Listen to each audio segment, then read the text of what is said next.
Hey guys, this is Mountain Walk, and today we're going to be talking a little bit about, well, I think it's pretty obvious. So today, much to absolutely no one's surprise, Oko gets banned in Standard. What was it, the last Mythic Championship? I think they said in the article I think it was 69% exactly last time I looked at the number of um, decks with Oko in the Mythic Championship. I mean, this is this is kind of old hat. Everyone knows that this card's going to get banned. How it works is dumb. It's way undercosted. It answers tons and tons of problems. It creates threats. It neuters your opponent's threats. I mean, I don't even know what they're thinking. I'm not even sure. Once Upon a Time is even, in a lot of ways, even less understandable because it's like a super impulse, right? Or they won't even reprint like regular impulse. They'll be like, oh, it's impulse, but it's sorcery speed. It's like, okay, sure, yeah, know stuff about cantrips and them being like, you know, difficult to balance, creating a lot of issues, and then create like one of the best ones they printed since what, like preordained. So what? That doesn't make a ton of sense. Fatal Summer's pretty obviously undercosted, big issue. Um, I mean, again, often referred to as like a one mana cryptic command, which is, I mean, it's basically true, right? Keeps your stuff from being targeted and prevents your stuff from being countered and draws you a card. So it's the dismiss mode on cryptic for one mana, which is fair, right? Yeah. So I don't know. I mean, I did a video just released just yesterday about Oko and the problems with planeswalkers, especially some of these like really pushed, super cheap planeswalkers can create all sorts of issues. Um, yeah, so that's cool. That's cool. Um, but yeah, I mean, no one's surprised that Oko's gone. I guess I'm a little bit surprised that Veil is is banned. I mean, not because it's not good enough, but it seemed like it didn't need to go that far. But hey, I guess why not? Obviously it got hit in Pioneer, and probably really for the same reasons here because it's just too good at shutting down interaction. Stuff like Murderous Writer or whatever. Yeah, pretty dumb, pretty dumb. Um, yeah, I mean I don't think there's really anything to say. This is one of the most homogenized standard formats I've ever seen. At least with stuff like Skullclamp, like it actually enabled different decks on top of being obviously completely busted. But Oko just enables food decks, at least in standard. So yeah, that's pretty bad, pretty bad. No one was happy about that, but everyone's pretty happy that it's gone. But I mean, yeah, I don't know. I mean, they obviously didn't test the card or didn't play with it. Like, let's make all these food centric cards and push them really fucking hard, and then not test them apparently.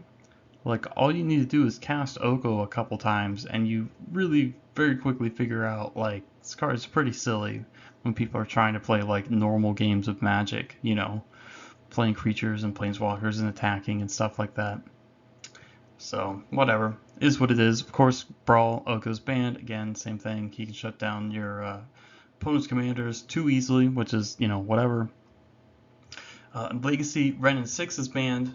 This is basically like Deathrite Shaman Part 2 because, well, it just made Rug too good at pretty much being able to do anything. So it was able to drastically affect the kind of creatures people could play because the repeatable, like, one toughness removal stuff it's just silly. It's way too good. The game already shits on like low toughness dudes already, so no need to really do that. Um, and then of course it color fixes, so in like the 4-color snow decks or whatever, or the 4-color delver decks, uh, Ren of course color fixes with fetch lands, and then most frustratingly it gives you the ability to waste block people.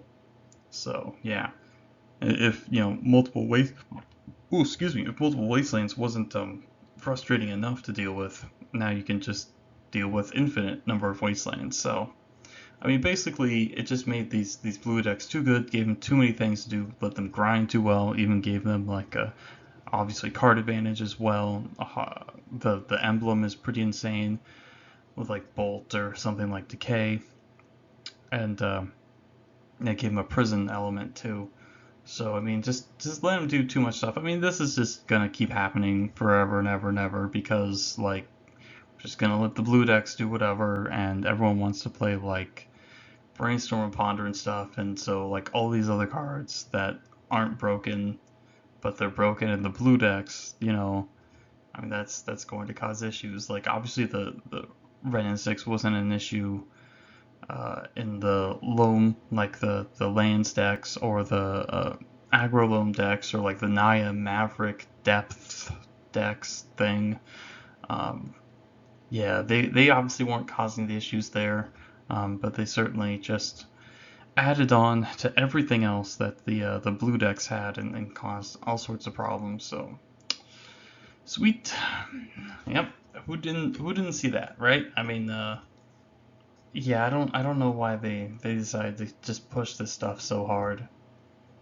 I mean, I guess Ren is mostly a function, at least in Legacy, of the power level of just blue decks in general, being able to easily splash other colors, like 3 colors, again, no fucking problem. That's really simple. I mean, Brainstorm, Ponder, Fetches, Duels, I mean, that's not a big deal, not a stretch, you know. So, oh well, oh well, maybe we'll not push really boring, uninteractive, oppressive planeswalkers anymore, or maybe we'll keep doing that. I don't know. Who knows, right? I mean, again, a lot of it, like I said, has to do fundamentally with the way Legacy is designed, with the duels and fetches being basically the foundational level, and then stuff like uh, brainstorm and ponder and stuff being sort of after that, where it's like, oh, I guess you could see some version of Legacy without like the fetches, or excuse me, without the brainstorm and ponder and stuff like that. But I couldn't imagine it would be possible to play Legacy without brainstorm and fetches, or excuse me, fetchlings and dual lands. Oh my gosh, I'm getting all my staples mixed up. Um, just because A, format looks completely different, and B, it is extremely expensive to play, like already, and it would just go through the roof because now everyone needs like a whole bunch more of their specific dual lands. So not a good place to be. So I don't know. They'll probably never end up addressing that sort of fundamental kind of mismatch and stuff. We'll just have this like revolving like thing where like some card is printed, is too good in the blue decks, but it's fine everywhere else, and we won't really deal with it because I mean, again, it's kind of like you have all these broken combo decks, and then you kind of have these blue decks, and like the interplay between these two different poles can like really force like how you're able to interact and play games of Magic and Legacy. So, it is what it is, but whatever. And in Vintage, of course, Narset is gone. Most people have been wanting Narset restricted for a very long time. Uh, well, since it was released, I guess, so quite a few months. And it is, and it's gone. I think people are probably happy about it because these kind of cards are just not fun to play with. Because like Narset and like Karn before her are uninteractive, one-sided asymmetrical lock pieces, which I don't think is a huge deal. But the way obviously Vintage is structured, where things like landing like a first turn Karn or something, is just so hard to deal with. Just because it automatically tutors for something, or like pluses and um, makes it difficult to interact with, or it just shuts off all your mocks, and the same thing with Narset too, because shuts off ancestral and all sorts of draw sevens and all sorts of things. Creates a big issue there. Uh, so I think everyone's happy that she's gone. She's just too easy to abuse, too easy to get out earlier. Um, so I mean, yeah, it was good. She's gone. That's sweet. Um, Good stuff. I don't know. I mean, I guess, this is for the 10 people. I mean, maybe it's not 10 people. There's probably not very many people that play Vintage worldwide. But that's okay. No biggie. I love Vintage. I mean, it's broken as hell. It's sweet. Mm-hmm. So, yep. Yep. That's the same shit. Different day. So, yeah, I mean, that's all I got. I mean, I don't know. There's nothing I can really say.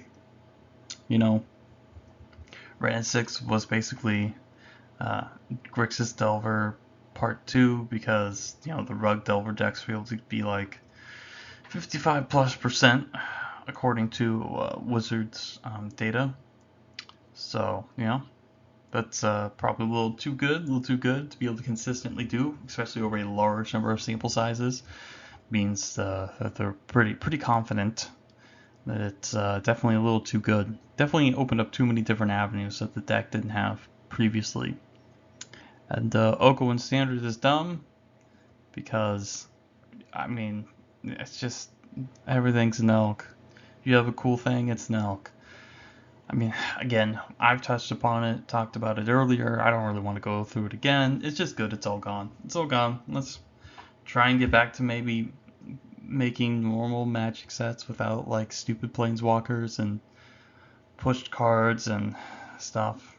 Maybe we'll get Counterspell in Modern one of these days. God, that'd be terrible. That'd probably destroy the format though. Think about it. Being able to counter any spell for 2 mana? Wow.